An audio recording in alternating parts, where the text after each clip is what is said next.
Good morning, everyone. I hope you all are safe and good and participating fully in this online learning. By now, you must have got some idea about how it would take place. Thanks to technology, that we all are still connected and not stopping ourselves from what we still can do.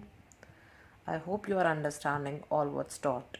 Still, if there is any doubt, you can leave it in the comment section. I'll take them in the next class. So let's start with today's session. In the last class, we talked about credit creation, how the process takes place, and what exactly it is. It is a process through which commercial banks can create credit which is in far excess of initial deposits. Though central bank prints money, but it is the commercial banks which multiply money in the economy. So if central bank has printed 100 rupees note, then it can be multiplied up to 1000 rupees depending on the reserve ratio. So I hope you all have already written the process in your register. It is just the definition which is shown right now. Okay, this is the definition. If you haven't noted it yet, you can note it down right now. And just moving on to the examples related to credit creation, we will take the topic further. We will do its numericals. Okay, yesterday I left at money multiplier. I told you that I'll give you a better definition. The one given in the book is not appropriate. Okay, money multiplier, it is the number of times banks are able to multiply initial deposit with the help of credit creation. Please write it down. It is the number of times banks are able to multiply the initial deposit. Whatever would be the initial deposit. So it depends how many times it is multiplied with the help of that process which is known as credit creation. That's the money multiplier. Like in the example which we did in the last class, our money multiplier was 5. So if initial deposit was 1000 rupees, the total deposits which could be created out of 1000 became 1000 into 5 equal to 5000. Okay, now money multiplier is equal to 1 upon LRR. In our example, LRR was 20%. So money multiplier was 1 upon 20%, which is equal to 1 upon 0.2 is equal to 5. And I can show you this example which was there in the book yesterday. Our initial deposit was 1000. The LRR which was assumed for that question was 20%, 0.2. Total deposits would be equal to initial deposit into money multiplier. So 1000 was our initial deposit into 5 is equal to 5000. So every 1 unit of money can be multiplied up to 5. Banks are able to create 5 units of money. The value of money multiplier is determined by LRR. This relation is important. Higher the value of LRR means the more the reserves banks have to keep with themselves, lower is the value of money multiplier, because then they can grant less loans because reserve ratio has increased. So if more money has to be kept in reserves, then less money can be granted as loans, and it is the loans which become the deposits in the next round. So less loans means less deposits in the next round. So higher the value of LRR, lower is the value of money multiplier, and less money is created by the banking system. That's money multiplier. Now just moving on to its numericals, let us start with the first numerical. Just note it down as we are going with it. Calculate money multiplier. I am writing for money multiplier, and total deposits, DEP's deposits here. If initial deposit is equal to 500 crores and LRR, the reserve ratio which has to be maintained by the banks, is 10%. If 10% has to be kept in reserves, 90% can be granted as loans. So you have to calculate how much total deposits bank can make out of this initial 500 rupees deposit. So this 500 can be multiplied. This is the major formula which we'll have to apply. Please note it down. This total deposits is equal to initial deposits into money multiplier, and money multiplier is equal to 1 upon LRR. Every time we'll be doing numericals based on money multiplier, only these two formula will do the work. Okay, so coming on to the solution, money multiplier is equal to 1 upon LRR, which is 1 upon 10%. And if you don't know, 10% is 10 upon 100. Removing the percentage sign, that's how you have to do it. You have to remove this percentage sign. 10 upon 100, which is 0.1. So 1 upon 0.1, which is equal to 10. So money multiplier is 10. It means the initial deposits will be multiplied by 10 times. They will be multiplied by 10 times, and that's how the total deposits will be created. So 500 was the initial deposit. 500 will be multiplied 10 times in the economy, and total deposits which can be created out of 500 becomes 5,000. Now,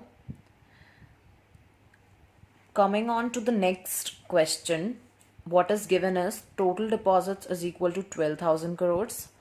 LRR is 25%. Find initial deposits. Now, total deposits is 12,000 crore. If LRR is 25%, first we have to find is for money multiplier. Money multiplier becomes 1 upon 25%, which is 100 upon 25 is equal to 4, or 25% we already know is 0.25, so which is 1 upon 0.25 is equal to 4. You can do either ways. Again, if 12,000 is the total deposit created in the economy and it is multiplied 4 times, it means how much is the initial deposit, which would be equal to 12,000 divided by 4. The initial deposit in the economy must have been 3,000. We are applying this formula only. Total deposit is equal to initial deposit into money multiplier. So initial deposit will be equal to total deposit upon money multiplier. Moving on to the next question. Calculate liquid reserve ratio or legal reserve ratio if initial deposit is equal to 200 crores and total deposit is equal to 1600 crores. Now we are already given initial and the total deposit. We have to find out the reserve ratio. So how we have to do it? Now we know if initial deposit is 200 and it makes total to be 1600, it means the money is multiplied 8 times. Again, applying the same formula, total is equal to initial into money multiplier. Money multiplier, we get total upon initial, 1600 upon 200 is equal to 8. Now, money multiplier is equal to 1 upon LRR. So, LRR is equal to 1 upon MM. 1 upon MM, money multiplier, which is 1 upon 8 is equal to 0.125. Because legal reserve ratio is expressed in percentage, so you have to express the answer in percentage only. So liquid reserve ratio is equal to 0.125 into 100% is equal to 12.5%. That's the answer. So this is how the numericals, they can be coming for actually 1 mark or maybe 3 markers up to. But mostly they are asked for 1 markers, either in MCQs or just a direct question. Simple questions just based on 1 or 2 formulae. Coming on to some work for you, homework, you have to make table for credit creation. If initial deposit, this is the figure I'm giving you, initial deposit in the economy will be 2,000 and LRR we are assuming 10%. That is the out of the deposits which banks are receiving, they have to maintain 10% reserves. So 90% can be granted as loans. This is how you have to make the table. I have given you the form. This the table which you have already solved, which you have already did yesterday in the last class. Round initial deposit, just do it up to 3 rounds. Add 1 more round up to 3 rounds. Yesterday the table which was already solved was up to 2 rounds. You do it up to 3 rounds. Make columns deposits. The initial deposit would be 2,000. Then how much loans can be granted out of it and how much would have to be kept in reserves. Then whatever the loan is given by the bank, that person will be paying that money to somebody, and that somebody will go to the bank to deposit that money in his account, which will become deposit in the next round. So that's how the process goes on. These are the last figures you will be giving me. How much is the total deposit bank is able to create, how much would be the loans out of these total deposits, and how much would be the reserves. This figure and this figure always match, they are equal to each other. The process only ends when the amount kept in reserves become equal to initial deposit. You give me the money multiplier in this question and the total deposits, also applying the right formula.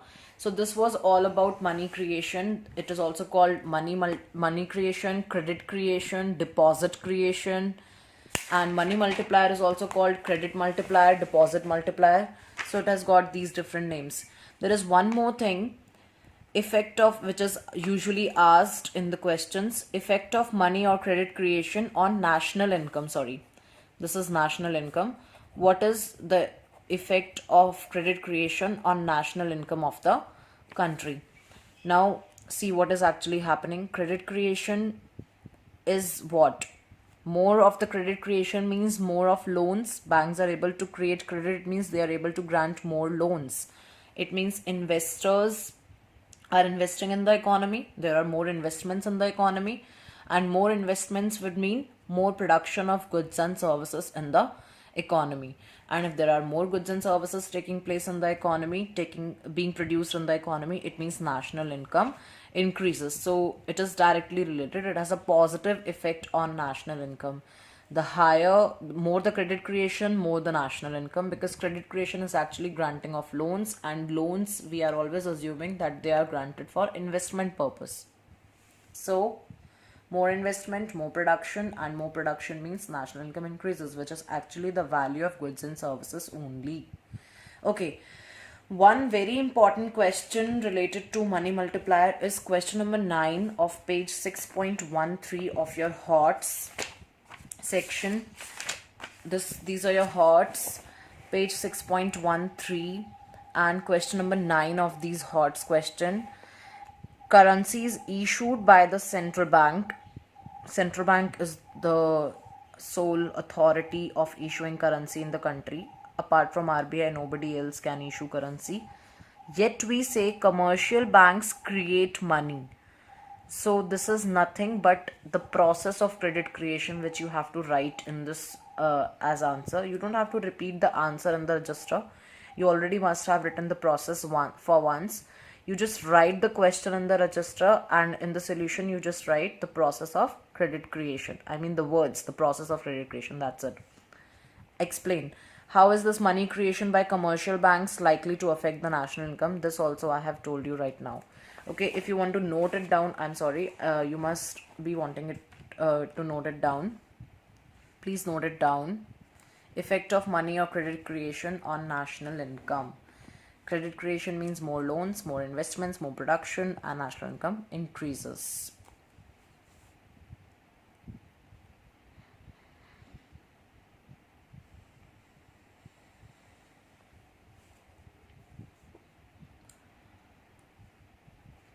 I think up until now everything is clear.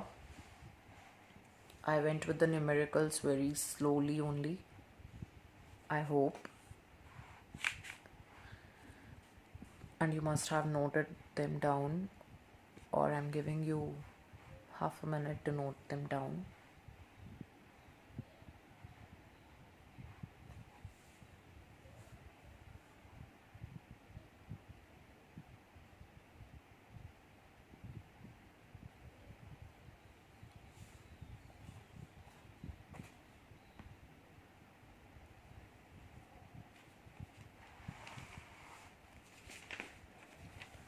Usually in the class I don't give the solutions and students do it themselves.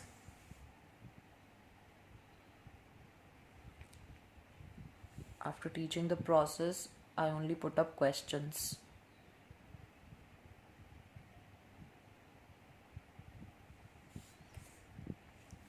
And this is important, don't ignore this question.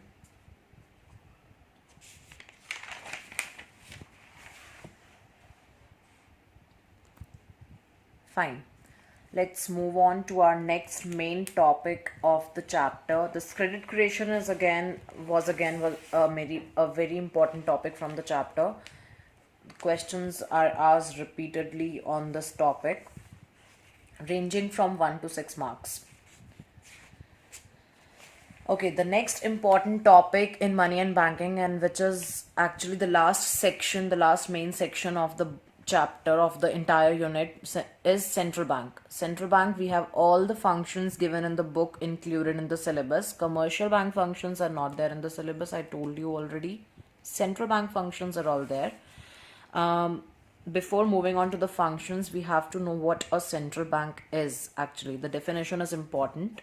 Central bank is an apex body that controls, operates. Apex means supreme, topmost, because it is the bank of all the banks. All the banks are following the guidelines issued by the Reserve Bank of India. The Reserve Bank of India is the central bank of India. Every country has got one central bank and they are called by different names. In India, we call the central bank as the Reserve Bank of India. So, central bank is an apex body, that's the topmost body that controls, operates, regulates, and directs the entire banking and monetary structure of the country. What it all does? Controls, operates, regulates, and directs. It just directs all the big banks of the economy. It regulates them. It makes rules and regulations for them.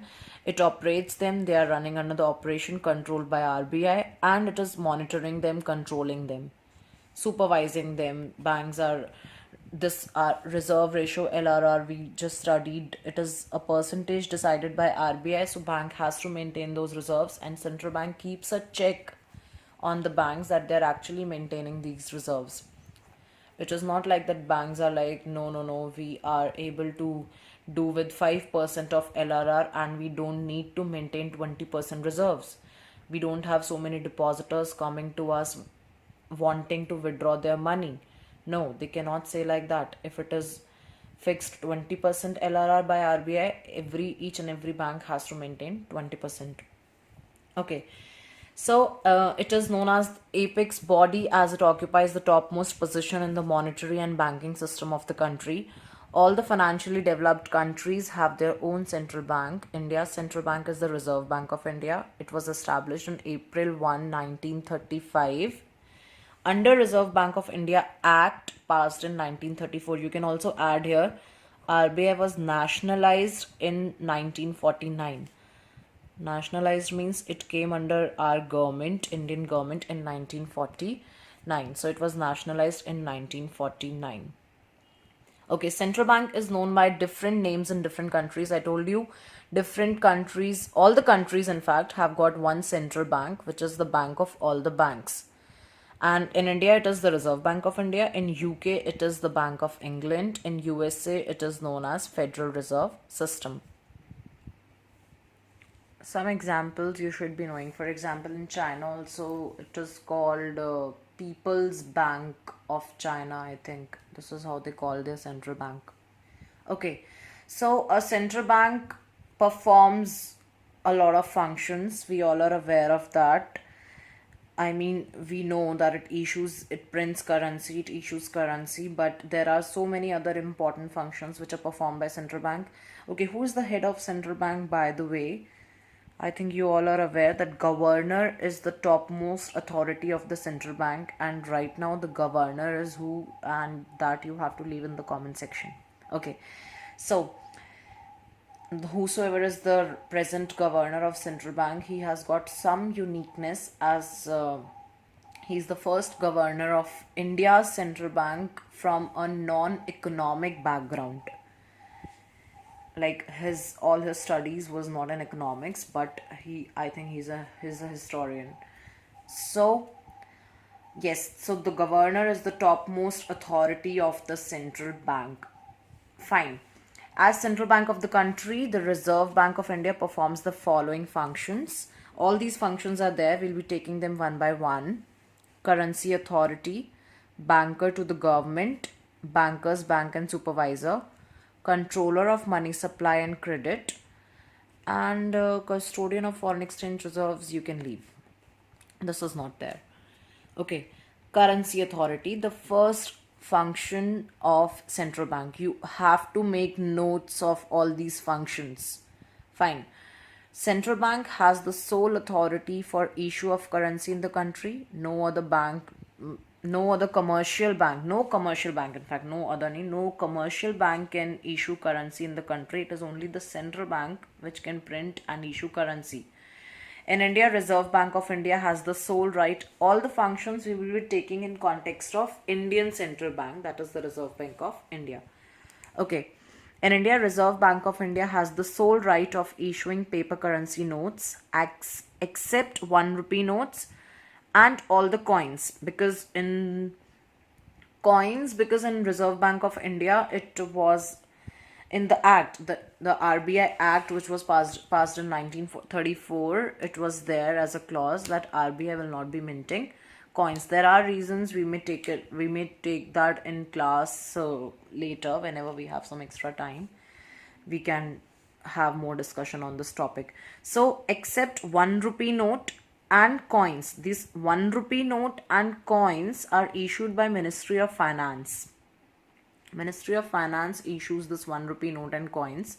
All the coins up to 10 rupees are available in the economy. So all the coins are minted by Ministry of Finance, which is the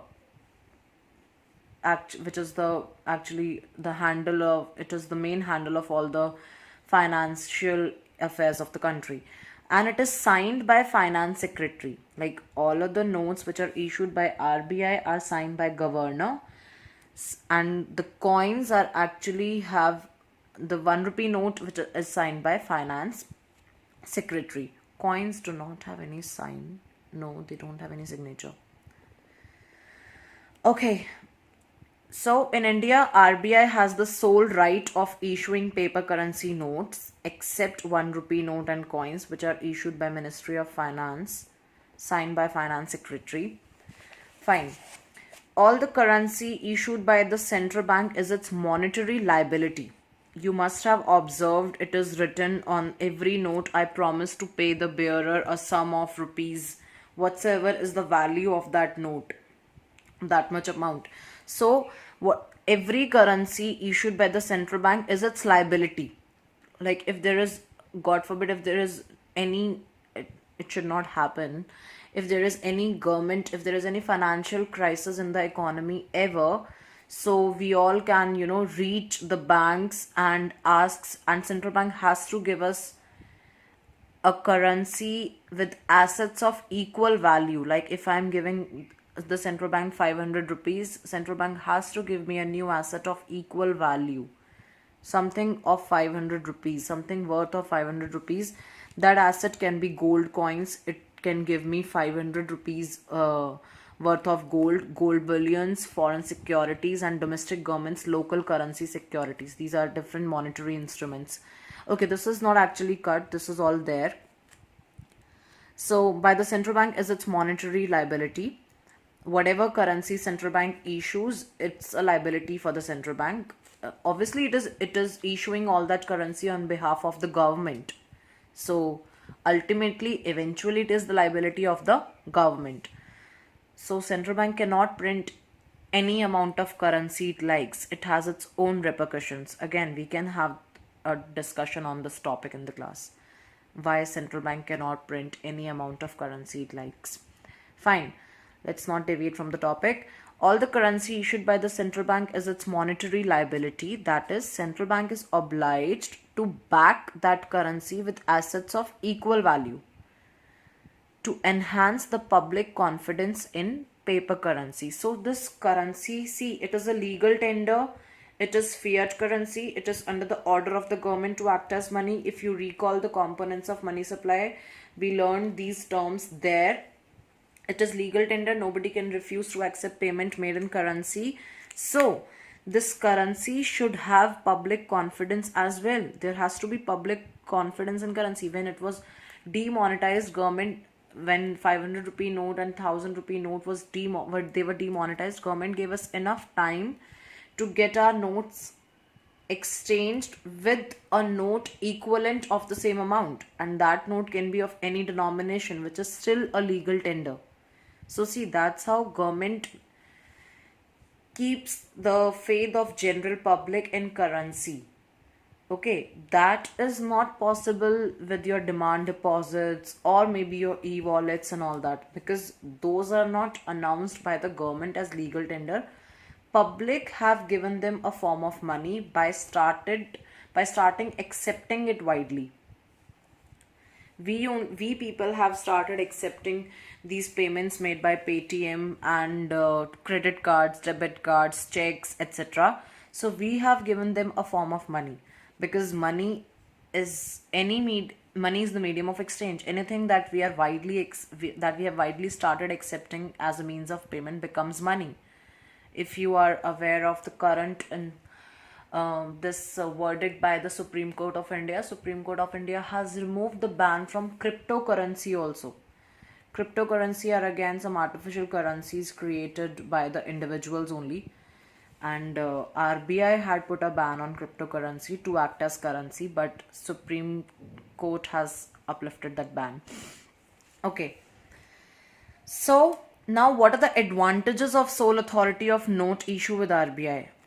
Because RBI has got the sole authority to issue currency in the country, there are some advantages associated with it. Not everybody can print the currency. RBI cannot be like, I have printed enough currency in this month, now in the next month SBI can be given this responsibility. No, it is not like that.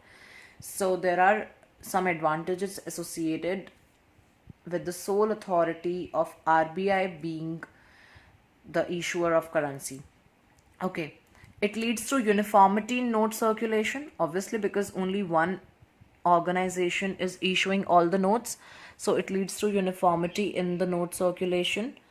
Second, it gives the central bank to influence money supply. Money supply had two components, please recall. One, currency. We count all the value of currency which is there in the economy, and we count all the money which is there in people's demand deposits. So it gives the central bank power to influence money supply, because currency with public is a part of money supply. So central bank is also the controller of money supply. Central bank can increase or decrease the money supply in the economy as per the need. Fine. Next, it enables the government to have supervision and control over the central bank with respect to issue of notes, because it is the government's order through which RBI prints money. So government can have the supervision and control over the central bank with respect to issue of notes. RBI cannot print currency beyond what government has ordered, because it is ultimately all the amount which is printed in RBI, which is printed in the central bank, is backed by government. Okay, one more thing I would like to mention here. In India, we follow minimum reserve system. You can note it down somewhere. We follow minimum reserve system. That is, we should have 200 crore rupees reserves, and that reserves can be in the form of foreign currency, that can be in the form of gold, that can be in the form of currency also. And if we are able to maintain 200 crores of reserves, 200 rupees crores of reserves, then RBI now can print any amount of currency it likes. So RBI is required to maintain a minimum reserve of gold and foreign exchange equal to 200 crore rupees, and then it can issue any number of notes it needs or it is ordered by the government. Minimum 200 crore of rupees has to be maintained every time, like that reserve has to be there all the time. Fine. So it enables the government to have supervision and control over the central bank with respect to issue of notes. Fourth advantage, it ensures public faith in the currency system. Just now I gave you an example of this demonetization thing. So the faith of the public is restored in the currency system, that yes, their currency is not going anywhere. Even if it is no more a legal tender, government is giving us enough time to get some other legal tender, or to get some other asset equivalent, of an equivalent amount, actually of an equivalent value. So it ensures public faith in the currency system. And yes, it helps in stabilization of internal and external value of currency. Our internal and external value of currency, like the foreign exchange rates, that's 70 rupees per dollar, 75 rupees per dollar, RBI is able to maintain all these rates sometimes by, if we are like if we are depreciating too much, RBI buys a lot of currency from the market so that we are able to restore our value. That we will do in the last unit of macroeconomics. We will do that topic in detail. Let us just recall all the advantages of this function. The function is currency authority or bank of issue function. The question would be like, explain the bank of issue function of central bank. The question is never like explain any 2-3 functions of central bank. They will give you one function and have to explain that function. This time I think bank of issue function was only asked in the CBSE board paper, and they asked it for 4 marks, and children didn't know exactly what to write in this function for 4 marks. So all these points of advantages which we just did are important. Okay, the function is currency authority, bank of issue function. First you have to explain what is bank of issue function, that RBI has the sole authority of issuing paper currency notes. And then all the currency issued is monetary liability, that if central bank is obliged to pay us that currency of equal value, some other assets can be these. Okay, advantages: it leads to uniformity in note circulation, it gives the central bank power to influence money supply, government can have supervision and control over the central bank, then it ensures public faith in the currency system. Public's confidence in the currency system will be maintained, will be retained, will be restored, and it helps in stabilization of internal and external value of our currency, which is rupee. This box you can leave for now. This is not that important. Okay, I think the time slot is over, and you have to get ready for your next class as well, and maybe you have not had your breakfast as well. You can take your breakfast and enjoy learning. Thank you. See you later. We will continue with our next functions of the central bank. Okay, be ready with the notes which we have all done. I hope we all are on the same page. See you. Take care.